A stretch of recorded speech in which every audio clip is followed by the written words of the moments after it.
disampaikan nanti bisa kami terima dan dapat berguna dalam hidup kami. Tidak mengurangi rasa hormat Pak, waktu dan tempat kami persilakan. Bismillahirrahmanirrahim. Assalamualaikum warahmatullahi wabarakatuh.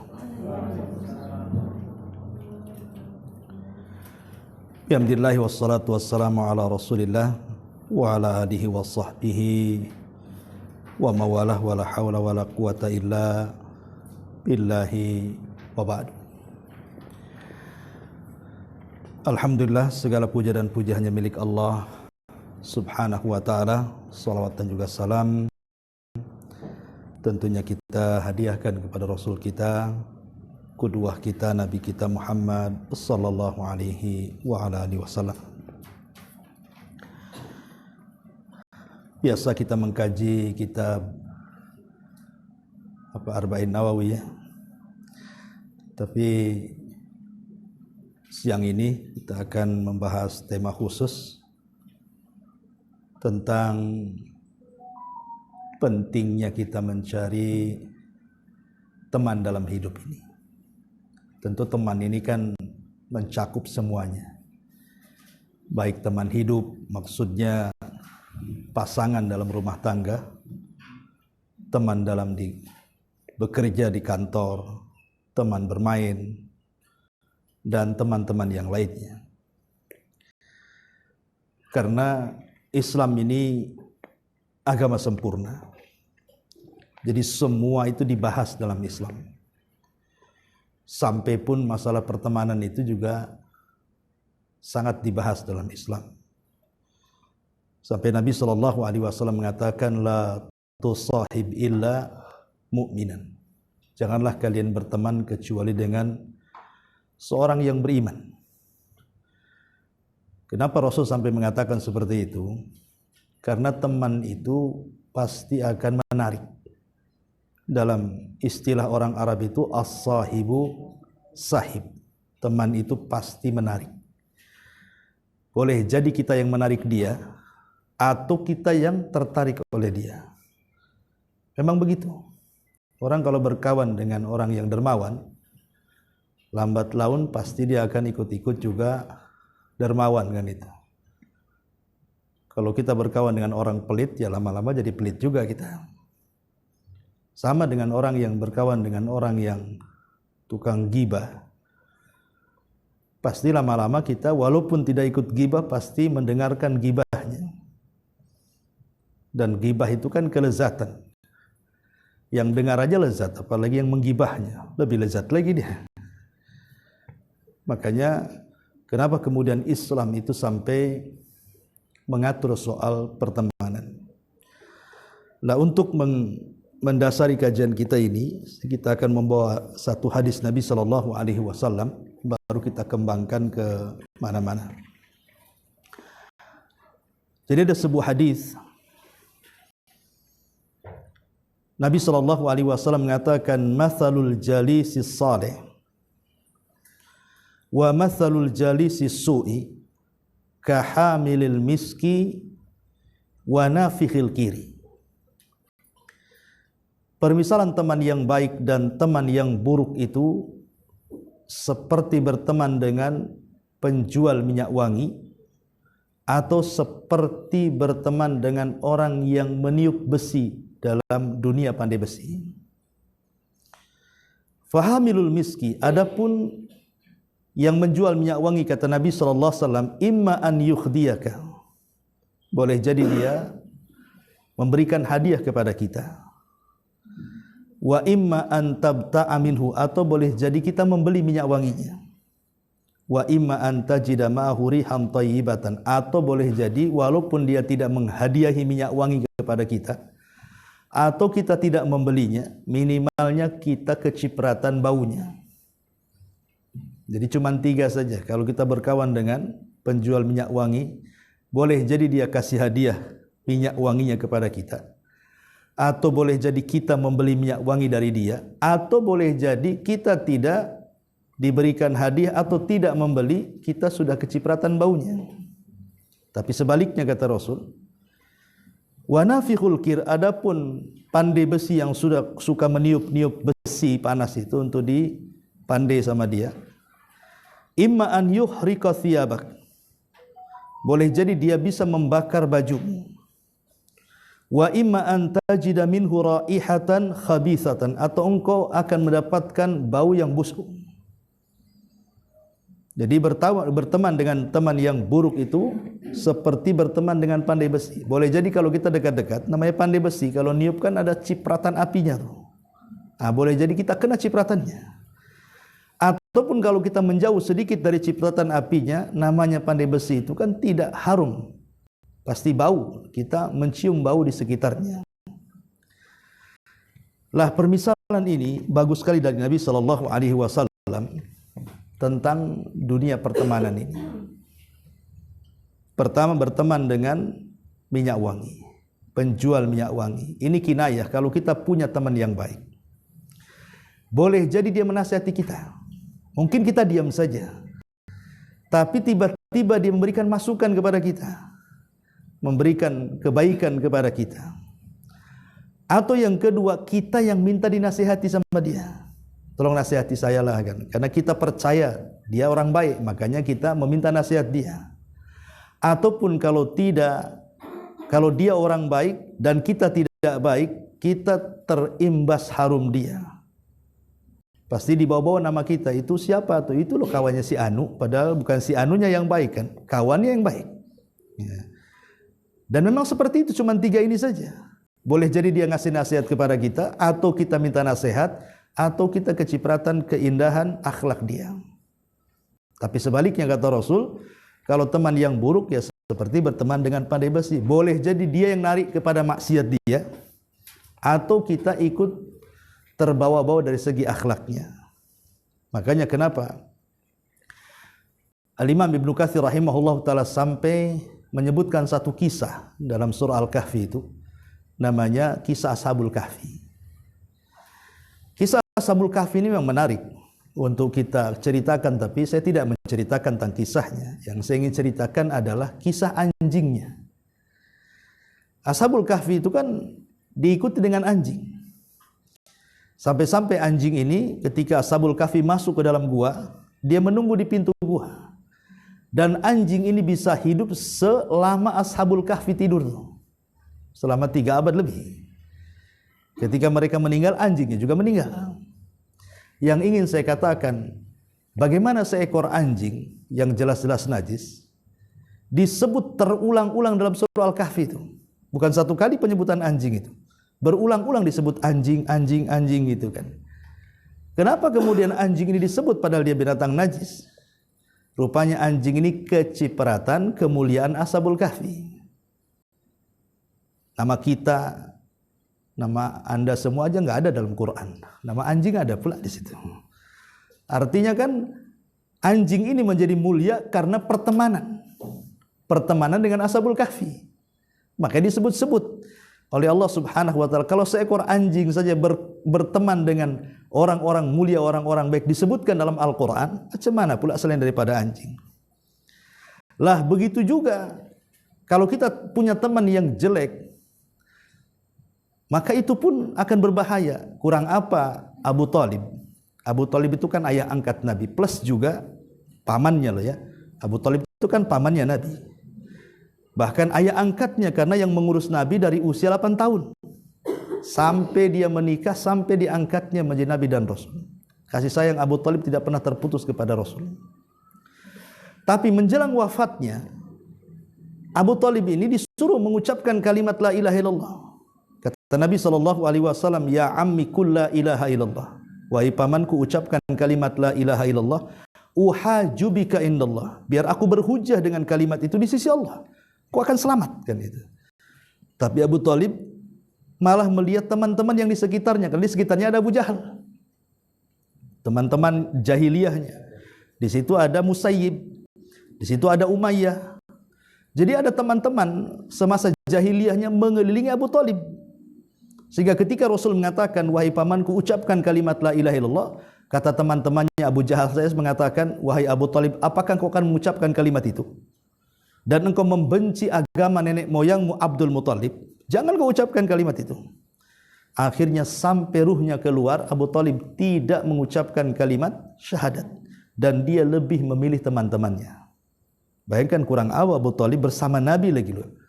Dan dia sudah meyakini agama Rasul paling benar. Tapi kenapa kemudian dia ikut agama teman-temannya? Dia mati kafir. Ya itulah karena pertemanan yang buruk tadi. Makanya pertemanan yang buruk itu bisa merusak akidah di sini. Buktinya orang yang paling dekat dengan Nabi saja tidak terselamatkan akidahnya. Tetap saja dia mati kafir. Ya.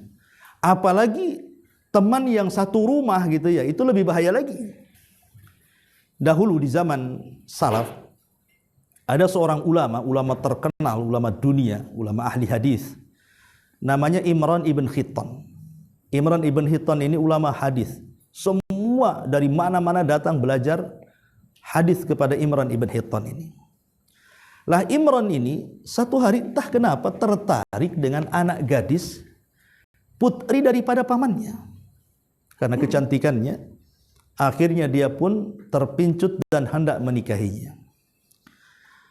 Lah keluarga daripada gadis itu semuanya berakidah menyimpang. Akidah Khawarij. Akidah yang sudah diwanti-wanti penyimpangannya oleh Nabi 14 abad yang silam kan itu. Tentang akan muncul firqah Khawarij ini. Lah keluarga gadis itu agamanya Khawarij. Kalau sekarang mungkin kayak teroris lah. Jadi Imran ini nasihati kawan-kawannya. Apa tidak ada wanita lain yang akidahnya sama dengan kita ahli sunnah wal jamaah? Kenapa mesti mencari akidah yang satu keluarga Khawarij? Lah karena Imran ibn Hittan ini kan kepedean, karena dia seorang ulama, ilmunya banyak, dia justru sesumbar dengan kawan-kawannya. Anda apa-apa, aku menikahi mereka karena aku akan bawa akidah mereka kepada akidah ahli sunnah. Itu niatnya. Niatnya membawa akidah keluarga dari calon mempelainya itu dibawa kepada akidah ahli sunnah. Akhirnya teman-temannya sudah tidak bisa nasihati, nekat dia menikah dengan gadis itu. Apa yang terjadi sebutkan Imam Dhahabi. Rupanya lambat laun Imran ibn Hittan itu justru terkikis akidahnya. Malah lama-lama ikut akidah istrinya dan keluarganya. Dan belakangan menjadi tokoh Khawarij. Imran ibn Hittan tuh. Sementara ilmu dia luar biasa, kita nggak ada apa-apa aja dengan dia. Tapi lihat bagaimana pertemanan itu bisa menarik siapapun. Ya, pasti kita yang tertarik atau dia yang menarik kita. Jadi cuma dua saja. Makanya tidak benar kalau seandainya ada istilah kita mencari teman sebanyak-banyaknya, enggak. Itu tidak benar dalam Islam mencari teman sebanyak-banyaknya. Tetapi carilah teman yang baik untuk kehidupan kita. Yang minimalnya meningkatkan iman dan takwa lah. Kalau kita ingin duduk dengan dia itu, tambah iman kita, tambah takwa kita, tambah takut kita. Kalau seandainya kita berteman makin keras hatinya, ngapain berteman dengan dia? Makin banyak dosa saja. Jadi waktu habis hanya berteman dengan dia saja. Makanya kenapa kemudian Nabi SAW mengatakan dalam sebuah hadis, al-mar'u ala dini khalili, bahwa seseorang itu digantungkan agamanya dengan agama kawannya. Kalau kawannya baik, pasti baik dia. Kalau kawannya jahat, pasti dia jahat. Tidak percaya kata para ulama, berkawanlah dengan orang baik 40 hari. Pasti kita akan berubah. Sebagaimana kalau Anda berkawan 40 hari dengan orang jahat, pasti jadi orang jahat. Tidak usah lama-lama, tidak usah bertahun, 40 hari saja. Berkawan dengan mereka, lambat laun akan jadi jahat kalau dia orang jahat. Atau dia akan baik kalau kawannya orang baik. Makanya dahulu, di zaman Nabi SAW, ada orang musyrik itu namanya Uqbah bin Abi Mu'ayt. Uqbah bin Abi Mu'ayt ini salah satu tokoh dari tokoh-tokoh Quraisy. Ya, setara dengan Abu Jahal, Abu Sufyan, Umayyah, Walid, banyaklah tokoh-tokoh Quraisy itu. Ada namanya Uqbah bin Abi Mu'ayt. Uqbah bin Abi Mu'ayt itu kan berkawan dekat dengan Umayyah ibn Khalaf. Itu tokoh-tokoh besarnya Quraisy itu. Lah di zaman awal-awal kenabian, Nabi SAW kalau membaca Quran itu disangka baca syair. Begitu juga Abu Bakar, Umar atau sahabat yang lainnya kalau baca Quran itu disangka baca syair. Karena orang di zaman itu tidak kenal Quran, ya kenal syair. Apalagi memang dunia syair itu lagi kencang-kencangnya di zaman itu. Banyak para pujangga Arab muncul gitu. Jadi Uqbah bin Abi Mu'ayth ini suatu hari mendengar Abu Bakar membaca Al-Quran. Aneh bahasanya, kok beda, sama-sama bahasa Arab, tapi beda rangkaiannya, rangkumannya itu beda sekali gitu. Kok indah sekali. Akhirnya dia bertanya kepada Abu Bakar, dari mana kau dapat kata-kata itu? Padahal itu Quran itu yang dibaca dari Muhammad. Dari situlah akhirnya Uqbah bin Abi Mu'ayth selalu berjumpa dengan Nabi SAW dan ingin mendengar Rasul membaca Quran, karena itu disangka syair masalahnya. Ya. Lambat laun akhirnya Uqbah ini senang dengan Rasul, bukan karena ingin masuk Islam, tidak. Dia senang dengan Quran yang dibaca Nabi, karena bahasanya lebih tinggi daripada syair, sementara dia seorang pujangga. Samalah kalau kita seorang seniman, ada senior kita kan senang gitu ya, kurang lebih kayak gitu. Jadi si Uqbah ini karena ingin memuliakan Rasul, akhirnya dia mengundang ke rumahnya. Diundang ke rumahnya, maka Uqbah pun menyembelih unta, makanan yang lezat karena ingin menjamu Nabi SAW. Sampai di rumahnya, Nabi tak mau makan pula. Dan itu aib. Kalau ada tamu dihidangkan makanan, enggak mau makan, aib. Ada apa dengan makanan saya? Ya. Sehingga Uqbah ini bertanya kepada Rasul, kenapa kau tak makan? Maka Rasul mengatakan, tidak bisa saya makan di rumahmu, karena engkau seorang musyrik. Kalau engkau ingin makananmu ku makan, masuklah kepada agamaku, katanya. Kata Uqbah, tidak bisa kan itu. Saya sudah punya agama sendiri gitu. Makanlah, tapi Rasul tidak mau. Lah karena rasa malunya Uqbah bin Abi Mu'ayth ini, kalau seandainya Rasul tidak makan di rumahnya, terpaksa dia mengucapkan syahadat. Jadi mengucapkan syahadatnya itu bukan karena ingin masuk Islam, tapi supaya Rasul makan gitu saja. Masalahnya orang mengucapkan syahadat ini walaupun main-main kan, di zaman fitnah, di zaman itu kan memang lagi kencang-kencangnya fitnah, siapa yang masuk agama diteliti gitu kan. Kedengaranlah syahadatnya si Uqbah ini kepada teman baiknya namanya Umayyah ibn Khalaf. Umayyah ibn Khalaf ini ya geng-geng Quraisy itu, sekelas Abu Jahal. Ya. Mendengar bahwa temannya namanya Uqbah itu mengucapkan syahadat, berarti dia sudah masuk agama Muhammad tuh. Marah dia. Dipanggilnya Uqbah dan mengatakan, saya dengar engkau sudah mengucapkan kalimat syahadat dan kau sudah masuk ke agama Muhammad, katanya. Jadi Uqbah ini berusaha untuk meyakinkan kepada Umayyah bahwa dia mengucapkan itu bukan karena ingin pindah agama, tidak, supaya saya menghargai si Muhammad, supaya makan di rumah saya, itu saja. Tapi Umayyah tidak percaya. Pasti kamu sudah masuk ke agama dia, kalau begitu kita putus hubungan pertemanan kita. Lah tentu Uqbah memilih berteman dengan Umayyah karena itu teman baik dia, teman bisnis dia, teman susah dia, teman senang dia gitu. Kalau sama Nabi itu kan karena senang mendengar Quran saja. Akhirnya dia mengatakan, wahai Umayyah, kalau kau tidak percaya bahwa aku tidak masuk agama dia dan aku hanya mengucapkan kalimat syahadat itu supaya dia mau makan di rumah saya, sekarang kira-kira apa yang harus aku lakukan supaya aku tetap berteman dengan kamu dan tidak terputus pertemanan? Kata Umayyah, baik, kalau begitu hinakan si Muhammad itu. Kalau aku dengar kau sudah menghinakan dia, aku jadikan kau temanku lagi, katanya. Subhanallah. Akhirnya satu hari Abu Jahal ini sedang berada di sekitar Ka'bah bersama ya teman-temannya. Dan Rasul itu kan biasanya dia sholat depan Ka'bah dan kalau sujud lama. Jadi Abu Jahal mengatakan, sebentar lagi ini kebiasaan Muhammad pasti datang. Jam segini nih, pasti dia akan sholat depan Ka'bah dan akan sujud lama. Kata Abu Jahal, siapa yang mampu meletakkan salah jazur itu kotoran unta yang baru dibelek itu, yang masih banyak darah kotorannya itu, diletakkan di pundaknya, falahu kada wa kada, maka dia akan dapat ini dan itu. Subhanallah. Di antara anak-anak muda yang duduk di sekitar Ka'bah itu ada namanya Uqbah bin Abi Mu'ayth. Ini kesempatan menghina Rasul, membuktikan pertemanan dia dengan Umayyah. Akhirnya kemudian Uqbah langsung bangkit dan mengatakan, saya wahai Abu Jahal, katanya.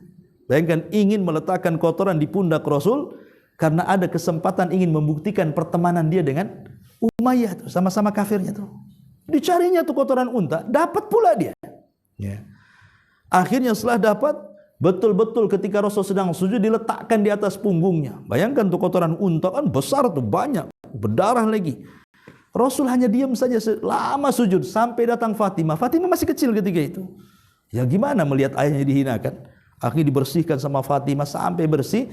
Kemudian Rasul pun menyegerakan solatnya. Tiba-tiba Fatimah mengatakan, ya Abi ud'u ila haula, ud'u ala haula. Wahai Abi, doakan keburukan kepada mereka. Jadi Fatimah meminta kepada Rasul agar Rasul mendoakan keburukan orang-orang di sekitar situ, terutama Abu Jahal dan Uqbah dan orang-orang yang mentertawakan Rasulullah SAW ketika diletakkan kotoran di atas pundaknya tuh. Maka Rasul pun melaknat satu-satu. Ya Allah, laknatlah Abu Jahal. Ya Allah, laknatlah Umayyah. Ya Allah, laknatlah. Semua dilaknat sama Nabi. Subhanallah. Doa Rasulullah SAW mustajab. Ketika terjadi perang Badar, semua yang mengejek Rasul di situ, semua meninggal di perang Badar. Dan Uqbah yang meletakkan kotoran, tertangkap menjadi tawanan, kemudian dia disalib dan dibiarkan mati di tiang saliban. Dan dialah orang yang pertama disalib dalam Islam. Karena dia menghina Nabi. Uqbah bin Abi Mu'ayth. Dari sini turun ayat. Surah Al-Furqan 27. Allah mengatakan, yauma ya'adzu zalimuna ala yadayhi yaqulu ya laitani ittakhadtu ma'ar rasuli sabila. Dan sebagian orang-orang zalim itu kelak pada hari kiamat mereka akan menggigit jari mereka dan mengatakan, duhai kiranya dulu aku berteman dengan Rasul. Kenapa aku berteman dengan orang-orang jahiliyah itu? Ya. Lah dari sini kita lihat bagaimana sosok Uqbah bin Abi Mu'ayth ini kan sudah sebentar lagi dapat hidayah itu sebenarnya. Walaupun dia mengucapkan syahadat main-main kan itu supaya Rasul mau makan, tapi di situ sudah terpintu tuh jalan hidayah itu sebenarnya. Kalau terus-terusan bersama Nabi SAW, yakin dia akan masuk Islam tuh. Tapi karena dia punya teman buruk namanya Umayyah, akhirnya balik lagi ke jahiliyahnya yang lebih parah lagi, menghina Nabi. Coba bayangkan ya, lah itulah hati-hatinya pertemanan dengan teman yang tidak baik dalam Islam itu. Makanya banyak faedah yang disebutkan oleh para ulama kalau kita mendapatkan teman yang baik. Saya akan bacakan ya. Pertama, disebutkan dalam Sahih Bukhari. Jadi ada seorang Arab Badui datang kepada Rasul dan mengatakan, Rasul, kapan kiamat? Ya.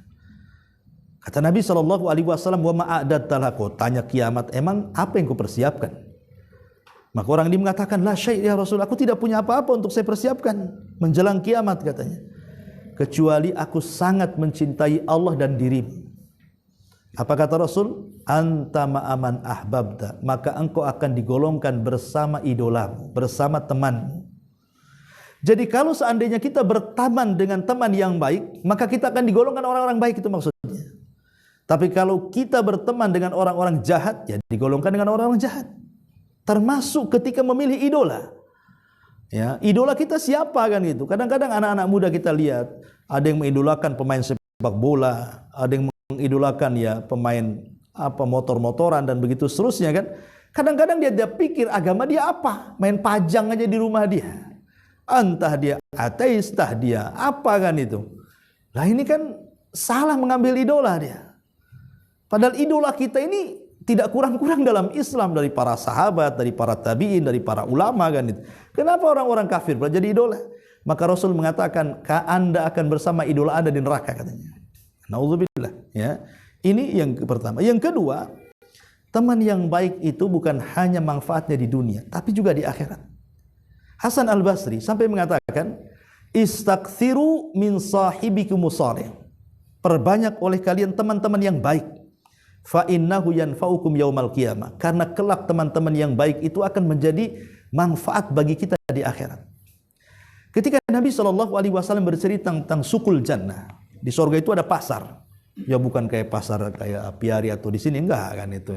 Ya pasar surga, bukan untuk jual beli di surga itu. Pasar di surga itu ya hanya untuk nostalgia. Nanti ketemulah kalau seandainya Allah takdirkan kita masuk surga itu sama teman pengajian, sama teman kantor, nanti akan ketemu di pasar itu. Ya, nanti akan ngobrol. Nostalgia soal dunia. Oh, dulu saya pernah di sini. Nanti akan, karena memori penduduk akhirat itu lebih tajam dibandingkan memori penduduk dunia. Kalau kita ini seminggu yang lalu sudah buat apa saja kita tidak tahu. Kita pernah ngutang sama orang dibilang nggak ngutang. Itu di dunia tuh. Seminggu saja sudah pusing kita ini. Diingat-ingat apa gitu. Tapi kalau di akhirat, sejak kita akil balik itu sampai kita wafat, kita ingat memori kita semua tuh. Dibalikin semuanya. Sehingga di pasar itu ya kita ngobrol nantinya. Lah ketika kemudian bicara, adalah satu orang yang mengatakan, "Lah teman kita di mana?" Waktu di dunia kita sama-sama dia, kok di sini tidak ada. Maka malaikat mengatakan temanmu di neraka. Maka sepakat nih teman-temannya berdiri dan mengatakan kepada Allah Subhanahu wa taala, ya Rabb, la taqtamilu ladzatina hatta tukhrijahu minan nar. Ya Rabb, jangan kau sempurnakan kelezatan kami di sorga sampai kau keluarkan teman kami di neraka itu. Coba bayangkan. Jadi teman-teman yang baik di sorga itu jadi syafaat tuh.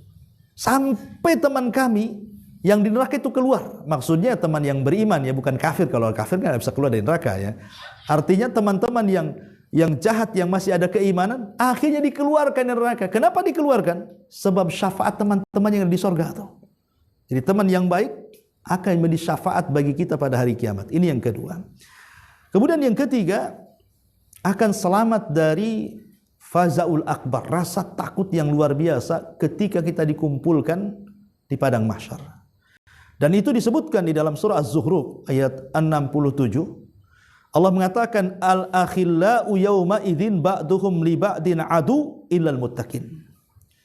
Dan teman-teman pada hari kiamat kelak di padang mahsyar itu, sebagian mereka akan menjadi musuh bagi sebagian yang lainnya kecuali teman-teman yang bertakwa. Maksudnya begini. Saat manusia dibangkitkan itu, manusia itu akan lari.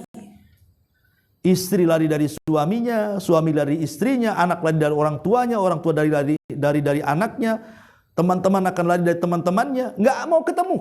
Dan itu digambarkan dalam Al-Quran, yauma yafirul mar'u min akhi wa ummihi wa abihi wa sahibatihi wa banih likulli imri'im minhum yauma idzin sya'nun yughni. Pada hari itu manusia lari dari temannya, lari dari ibu bapaknya, lari dari anak dan pasangannya, masing-masing sibuk dengan sendiri-sendirinya. Sebuah pertanyaan, kita di dunia ini, kita kan kalau berjumpa dengan lama nih, ibu-ibu atau hadirin yang hadir di sini, kalau seandainya lama tidak pulang kampung, kemudian berjumpa dengan saudara kan rasanya kangen, enak gitu, pengen ketemu kalau bisa itu. Tapi di akhirat tidak mau ketemu. Kenapa coba? Kenapa nggak mau ketemu suami dengan istri, istri dengan suami, anak dengan orang tua dengan anak? Karena dikhawatirkan sesama mereka punya hak yang belum terbayar di dunia. Boleh jadi mungkin seorang suami kurang haknya kepada istri, atau sebaliknya, atau anak kurang haknya kepada orang tua, atau sebaliknya, atau teman pernah melakukan kezaliman kepada kawannya, atau sebaliknya. Jadi di akhirat itu takut pahalanya diambil, ya, karena takut pahalanya diambil, makanya mereka lari, tidak mau ketemu. Istri dengan suami nggak mau ketemu gitu ya, karena takutnya diambil, karena pada hari itu kan sibuk masing-masing tuh. Ya. Lah kecuali kata Allah Subhanahu wa taala illal muttaqin, kecuali orang-orang yang bertakwa. Mereka tidak akan lari. Karena orang yang bertakwa itu tidak punya hutang sama orang. Ya, tidak mungkin pahalanya diambil atau mengambil pahala orang. Makanya mereka sedikit banyak akan menjadi penghibur kita. Makanya Allah mengatakan walladzina amanu wattaba'athum dzurriyyatuhum biimanin alhaqna bihim dzurriyyatuhum. Orang-orang yang beriman kemudian keimanan ditularkan kepada keluarga besarnya, nanti pada hari kiamat mereka akan dikumpulkan. Tidak akan saling lari satu dengan yang lainnya. Maka yang ketiga ini, teman yang baik itu akan menyelamatkan kita pada hari di saat ketakutan yang luar biasa. Kemudian yang keempat, al-intifa bi mahabbatillah li mahabbatihim. Teman yang baik itu akan jadi bermanfaat bagi kita. Baik manfaat akhirat atau manfaat dunia. Ya. Saya itu punya teman-teman, ya orang-orang kaya itu kalau ngajak makan itu. Kita belum selesai mau bayar, Ustaz sudah dibayar. Lah siapa yang bayar? Nah, itu kan punya teman yang baik kan kadang-kadang nggak tahu siapa yang traktir kan itu ya. Ya. Tapi kalau teman yang jahat belum selesai dia pergi dia. Kita suruh bayar. Itu contohnya kan gitu ya. Biasanya teman-teman yang buruk itu belum selesai itu separuh piring udah pura-pura ke toilet atau hilang. Belum dibayar kan itu. Dia yang bayar. Kadang-kadang ditipu pula kawannya, diprank. Lah ini kan ini contoh lah, contoh kecil saja manfaat di dunia. Kita ditraktir makan itu luar biasa, itu teman yang baik. Ya. Bahkan pernah saya ditraktir sama dua orang itu. Dua-duanya bertengkar gara-gara mau bayari saya itu. Ya. Pokoknya saya yang bayar Ustaz, yang satu enggak boleh gitu. Jadi saya tengah-tengah biar saya yang bayar. Oh, enggak boleh Ustaz. Jadi itu contoh saja. Itu teman-teman yang baik di dunia saja kita dapat manfaat tuh. Bahkan kita murung sedikit aja dia tahu. Butuh duit ya katanya. Kok tahu? Itulah teman yang baik memperhatikan kita kan itu. Ada masalah ya. Tapi teman yang jelek, kalau muruk makin jauh, nanti itu dekat-dekat pinjam duit pula dia. Contoh ya kan. Itu kadang-kadang seperti itu. Di dunia saja dirugikan tuh kalau teman yang buruk itu. Ya, tapi kalau teman yang baik itu pasti akan disenangkan, pasti akan dapatlah manfaatnya gitu. Itu dunia, apalagi akhirat. Ya, ini contohnya bahwa yang keempat bahwa kita mendapatkan manfaat dari kecintaan dia. Karena teman yang baik itu yakin dengan sabda Nabi, la yu'minu ahadukum hatta yuhibba li akhi ma yuhibbuhu li nafsi. Ya, tidak mungkin beriman sempurna seseorang itu sampai mencintai saudaranya sebagaimana dia mencintai dirinya sendiri. Ini contoh yang keempat, manfaatnya. Kemudian yang kelima juga dapat berkah. Ya, teman yang baik itu membawa berkah. Kenapa demikian? Karena ada hadis Nabi sallallahu alaihi wasallam, fataqulul malaikatu ya Rabb, inna fihim fulanan laisa minhum, innama ja'a li hajatin. Jadi ceritanya ada seseorang yang hendak menziarahi temannya. Jadi datanglah malaikat dalam bentuk manusia diutus oleh Allah. Kemudian bertanya, mau kemana wahai fulan? Dia mengatakan, mau ke teman saya di seberang sana. Kata malaikat ini, apakah karena ada hajat? Tidak. Apakah karena ingin berbisnis? Tidak. Apakah karena ingin pinjam uang? Tidak. Pokoknya ditanya soal dunia, enggak. Lalu apa tujuanmu menziarahi orang itu? Maka dia mengatakan, aku menziarahi karena Allah. Aku rindu karena Allah. Aku ingin berjumpa karena Allah. Maka malaikat mengatakan, kalau betul apa yang kau niatkan, maka Allah akan memberikan berkah yang banyak kepadamu. Bayangkan 70.000 malaikat mendoakan dia. Ini contoh seandainya kita berteman itu memang karena Allah. Tapi kebanyakan zaman sekarang kayaknya jarang berteman karena Allah itu. Pasti ada maunya tuh. Ya kan? Mesti ada maunya itu. Apalagi kalau senyum, ada apa ini? Biasa tak senyum kok senyum katanya kan. Ini pasti ini. Apalagi udah dekat-dekat muji-muji, nyanjung-nyanjung. Aduh. Ini alamat dompet dijauhkan aja kan. Jadi ini contohnya teman yang baik itu mau berkah. Kemudian juga yang keenam, bahwa teman yang baik itu akan membawa ta'assur, pengaruh yang luar biasa. Salah satunya adalah min thimari suhbatil abrar la ta'assuru bihim wal iqtida bisuluki. Minimalnya pengaruh teman yang baik itu kita meniru akhlak dia, gaya dia gitu ya, pergaulan dia, dan begitu seterusnya. Ibadah dia itu pasti ada terpengaruh, walaupun tak banyak pasti terpengaruh tuh. Namanya teman kemana-mana, tadinya tidak sholat nih, temannya suka sholat, akhirnya ini waktu sholat tuh ke masjid. Awalnya duduk-duduk di teras masjid, lama-lama kan, kenapa aku bengong-bengong di sini kan? Ikut sholatlah. Contohnya itu pasti ada pengaruh tuh. Tapi kalau teman yang jahat, dia rajin sholat, ketemu pula dengan yang tidak pernah sholat, waktunya ke masjid, tunggulah katanya. Lama-lama awalnya diakhirkan kan? Diakhirkan waktunya, lama-lama bablas. Ini contoh ya. Ini juga diantara bahaya kebaikan teman yang baik itu. Kita putar sebaliknya. Bagaimana kalau teman kita ini jahat? Ya. Yang pertama disebutkan oleh para ulama, min adrari jalisisu, dari keburukan teman yang buruk adalah qad yushakkiku fi mu'taqadi, pasti akan membawa keraguan-raguan dalam akidah. Mesti itu. Akidah kita akan goyang tuh. Kalau teman itu teman yang buruk, akidah kita akan goyang. Akidah kita akan goyang. Saya itu pernah cerita juga mungkin di sini ya. Jadi saya dulu punya tetangga waktu tinggal di Batam Center itu. Jadi suaminya Nasrani, istrinya itu muslimah, seorang muslimah, nikah gitu. Padahal dalam Islam tak boleh. Karena dalam Islam itu yang boleh laki-lakinya yang muslim, perempuannya yang Nasrani atau Yahudi boleh. Tapi kok dibalik tidak boleh. Karena bagaimanapun kepala rumah tangga itu pasti akan nyeret. Makanya dalam Islam dilarang, tidak boleh menikah dengan laki-laki di luar daripada Islam. Kalau perempuannya di luar daripada Islam boleh. Yang jelas dia Yahudi Nasrani, bukan Hindu, Buddha dan yang semacamnya. Cuma 2 yang dibolehkan. Ya tapi ngapain juga cari Nasrani muslim yang banyak kok. Jadi akhirnya kemudian setelah punya anak, entah kenapa anaknya udah banyak juga, ada 2-3 saya lupa ya. Tapi yang jelas anaknya banyak, diancam sama suaminya.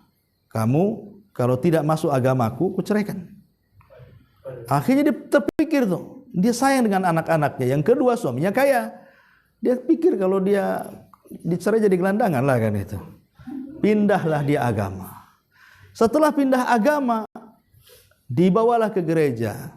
Pokoknya diajari ajaran agama dia lah. Entah kenapa dia cerita, aduh selama ini saya tidak punya ketenangan katanya. Kecuali setelah masuk gereja kok tenang. Iyalah nggak pernah belajar Islam ya gitulah jadinya kan. Karena nggak pernah masuk masjid, sekali masuk gereja ya tenang lah. Coba dia sering masuk masjid, pasti dia akan aneh kan gitu. Jadi ibadah pun tidak, ya seolah-olah memang dia nggak pernah Islam kan. Dia mengatakan kok saya tenang masuk agama ini. Ya karena tidak pernah dia belajar Islam, makanya tidak punya ketenangan. Tapi qadarullah, ya suaminya selingkuh. Selingkuhnya pula dengan wanita muslim. Ya. Lah, akhirnya ketahuan selingkuh, cerai dia. Cerai, suaminya nikah dengan selingkuhannya yang muslimah tadi. Tapi yang muslimah ini pandai, kau nikahi aku, tapi kau masuk Islam. Terpaksa dia masuk Islam. Nah, lah ini istri pertamanya tetap menjadi Nasrani, suaminya pula yang Nasrani jadi Muslim dia. Ini kan terbalik-balik kan? Ya, itu tidak ada di Indonesia, yang ada di Batam tuh. Cuma di Batam tuh cerita ini. Karena tetangga, jadi saya tahu kan, saya pernah nasihati juga. Itu yang istri pertamanya itu. Tapi memang nggak tahulah pokoknya dia udah kuat kali dengan agama mereka sehingga agak sulit dinasihati. Tapi lihat bagaimana perkawanan di sini. Yang tadinya muslimah jadi kafirah. Gara-gara berteman dengan orang kafir. Yang suaminya pula berteman dengan muslimah, dia pula jadi muslim. Nah, inilah makanya saya katakan terbalik-balik. Ini persis seperti dulu, kisah zaman dulu. Ini seorang ulama bercerita. Jadi ada seorang muazzin. Dia suka azan. Ya, jadi kalau zaman dulu kan tidak ada toa. Kalau azan itu naik ke menara. Lah dari menara ini rupanya ada gereja di depannya. Jadi adalah seorang biarawati yang cantik itu, dia suka berdiri di pintu itu. Jadi muazzin itu dia azan nengok dia. Ya. Jadi lama-lama karena cantik kan, pokoknya setiap azan ditengokin, akhirnya saling nengok, akhirnya adalah perasaan di situ.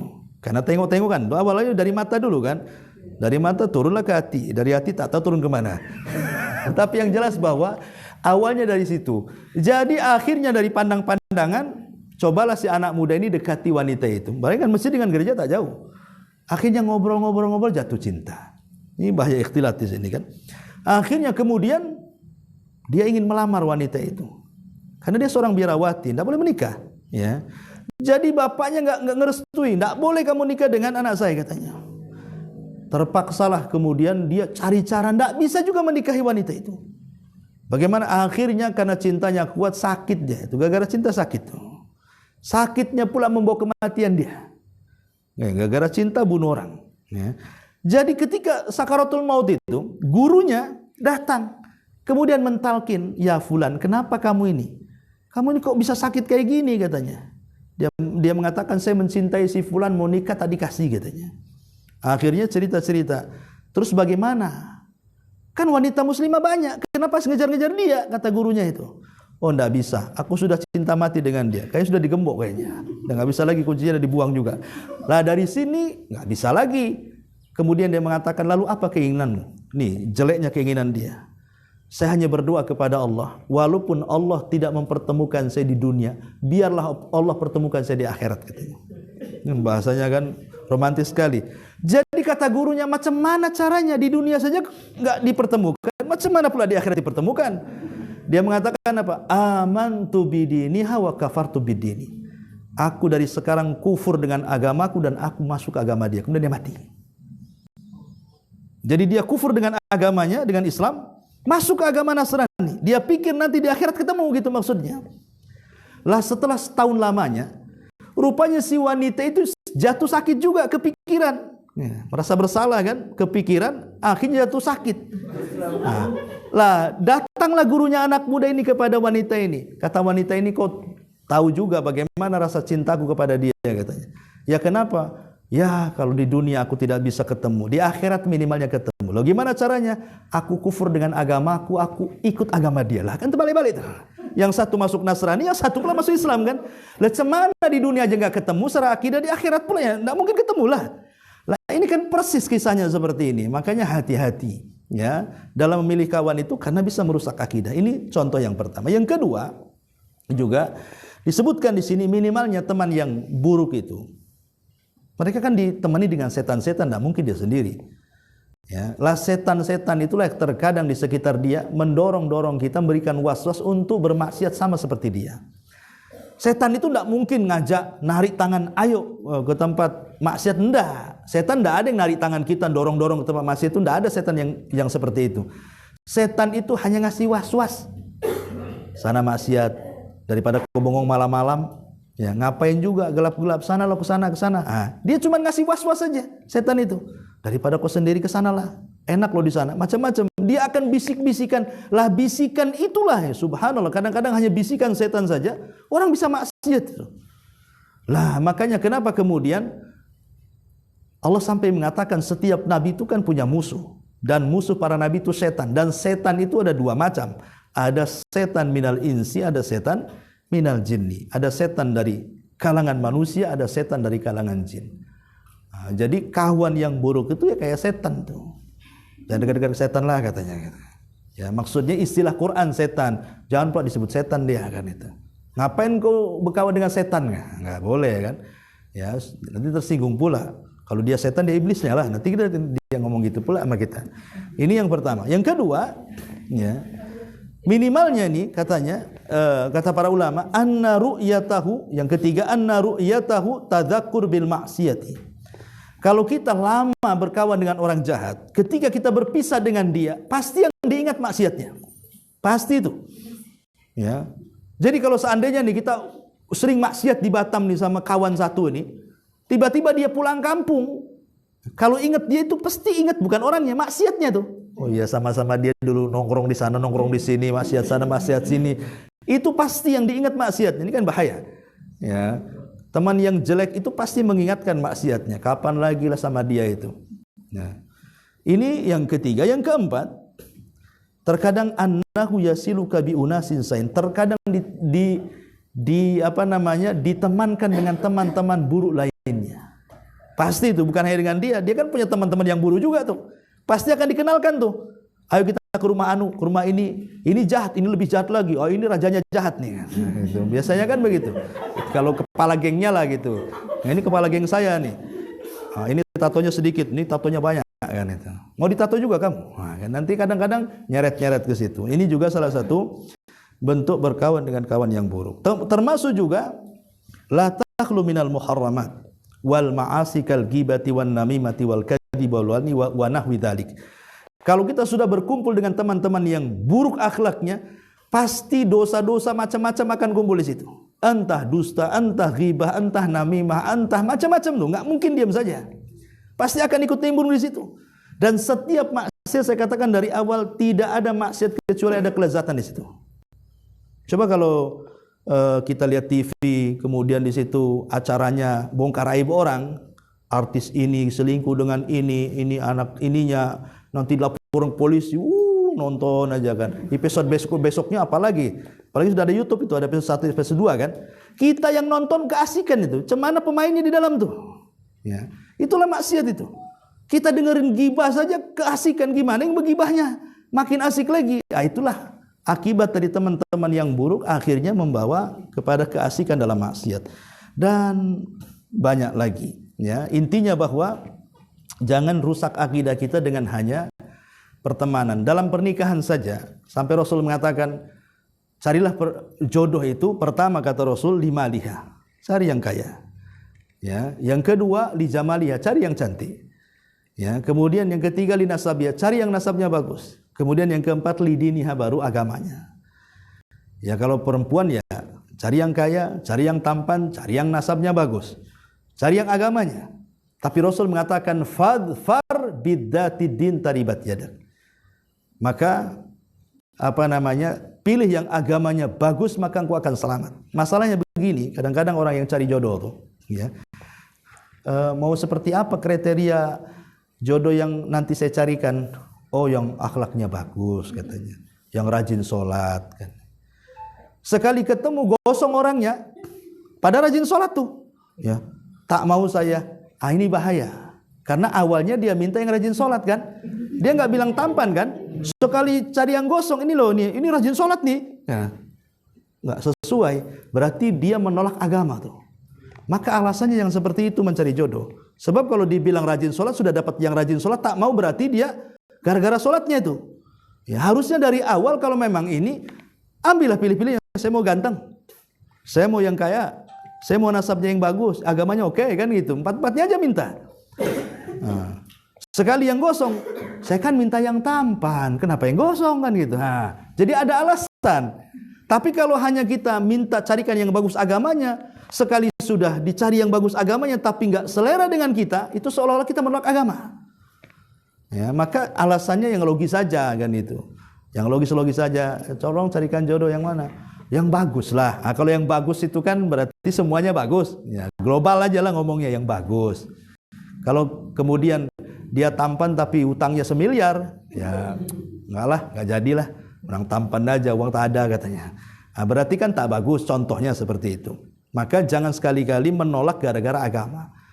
Tetapi kalau memang dia sudah pasrah, ya terserahlah. Mau hitam, mau putih, mau pelangi, mau apa. Yang penting dia agamanya bagus. Insya Allah itu yang terbaik. Insya Allah yang terbaik.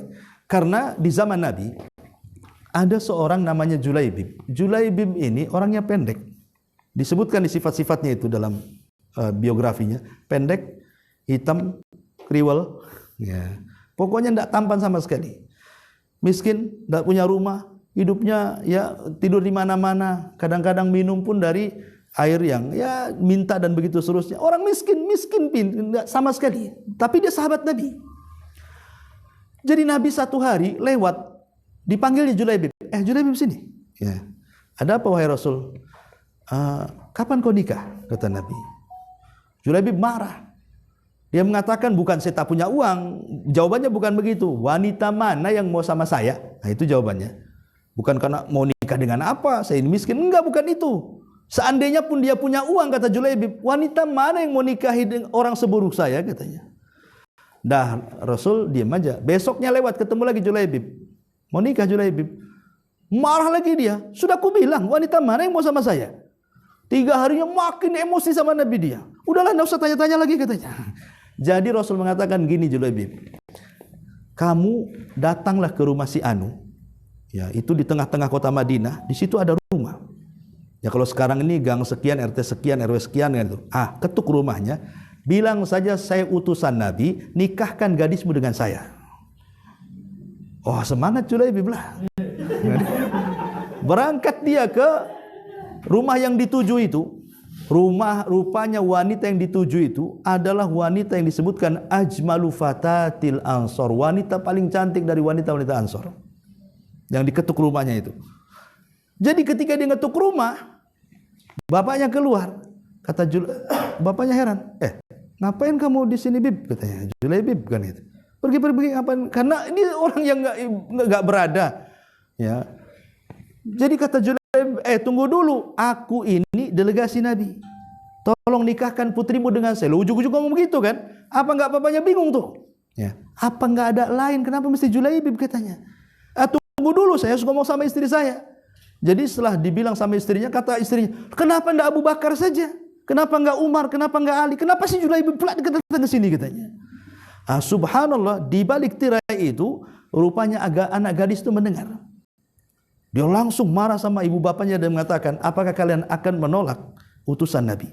Nikahkan aku dengan dia. Ini perintah Nabi. Orang dulu kan luar biasa. Kalau sudah perintah Nabi, sami'na wa ata'na kan. Kalau sekarang mana ada kayak gitu. Perintah Quran, perintah Nabi, enggak katanya. Ini enggak layak dengan saya. Saya sudah dapat di Facebook kan orang sekarang. Kan itu orang tuanya mau yang bagus pun dibilang sudah dapat di Facebook, sudah dapat di TikTok katanya. Lah ini hal-hal yang seperti ini kan luar biasa di zaman itu. Akhirnya nikah nih. Subhanallah, nikah wanita ini dengan Julaibib, betul-betul nikah. Di malam pertama, ya gimana malam pertama kan mau semua anak muda pun kalau udah menikah itu yang ditunggu-tunggu. Tiba-tiba Rasul mengirim utusan berteriak-teriak di tengah-tengah kota Madinah. Ya khailallah irkabu. Wahai kuda-kuda Allah, bersiaplah berperang kalian. Julaib ini malam pertama dia. Belum pun disentuh istrinya, dia mengatakan, wahai istriku, ini satu sisi seruan malam pertama, sisi lain seruan jihad. Boleh nggak aku jihad katanya? Ya kata istrinya, nggak apa-apa. Subhanallah, belum disentuh istrinya dia memilih jihad. Setelah perang meninggal pula dalam peperangan. Coba kalau seandainya anak-anak muda ini di posisi Julaibib, ini mending perang atau di malam pertama? Nggak yakin saya kalau perang itu. Perangnya ya di kamar ya, bukan perang di medan jihad kan. Akhirnya kemudian meninggal. Selesai jihad, Rasul mengumpulkan pasukan kan. Mana pasukan ini? Sudah lengkap? Sudah wahai Rasul. Enggak ada yang lengkap. Ini pasti ada kurang satu ini. Siapa Rasul? Mana Julaibib? Sahabat tidak ada yang kenal juga Julaibib karena kemiskinannya, nggak dikenal. Ada Julaibib ikut loh di sini, cari dia. Akhirnya dicari, rupanya dia sudah mati syahid. Di sekelilingnya ada 7 orang musyrik dibunuh dia. Ya, maka Rasul mengambil kepala Julaibib, meletakkan di pahanya dan mengatakan, ya Allah, Julaibib bagian daripada aku dan aku bagian daripada dirinya. Ini contoh saja. Ya, bagaimana keberkahan walaupun tidak dipandang secara fisik, tapi lihat agamanya, akhirnya dia mati syahid. Itu mati yang luar biasa ya. Ini diantara pertemanan, pengaruh-pengaruh teman yang baik dan juga pengaruh teman yang buruk, baik dalam lingkungan, keluarga, masyarakat, di kantor dan begitu seterusnya. Makanya dahulu ada seorang ulama namanya Abdullah ibn Mubarak. Abdullah ibn Mubarak itu kalau safar, haji, ya, itu banyak orang yang mengikut dia. Kenapa? Karena diongkosi sama dia. Diongkosi sama dia. Jadi karena dia kan orang kaya, dia ulama, dia orang kaya juga. Abdullah bin Mubarak terkenal. Seandainya dibagi-bagikan kekayaannya untuk sepertiga penduduk Irak itu sudah cukup. Karena dia saudagar kaya, plus juga ulama. Ulamanya para ulama itu Abdullah bin Mubarak itu. Kalau dia haji, satu kampung di bawah dia yang ngongkosi. Ya. Yang kedua, sepanjang perjalanan dia kasih syarat. Kalian boleh safar dengan aku, tapi ikut aturanku. Aku yang masak. Kemudian aku juga yang melayani kalian sampai ke Mekah dan pulangnya. Sudah diongkosi, dia yang masak, dia yang melayani. Coba kan enak teman kayak gini. Ya, cuman kan nggak ada zaman sekarang teman yang kayak gini. Yang ada kau aja yang ongkosi katanya kan. Ya, kau aja yang traktir, kau yang ini, kau yang itu. Ini kadang-kadang perkawanan yang baik itu di zaman sekarang sudah langka. Makanya hati-hati. Ya, cari teman yang baik karena itu akan mempengaruhi akidah kita. Wallahu a'lam. Baik, sampai di sini aja kita kembangkan dengan tanya jawab saja. Silakan. Kalau ada yang bertanya silakan.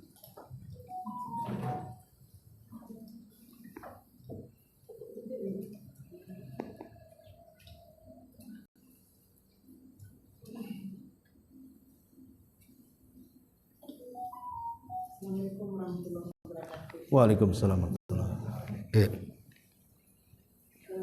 Pertanyaannya, kalau di zaman sekarang,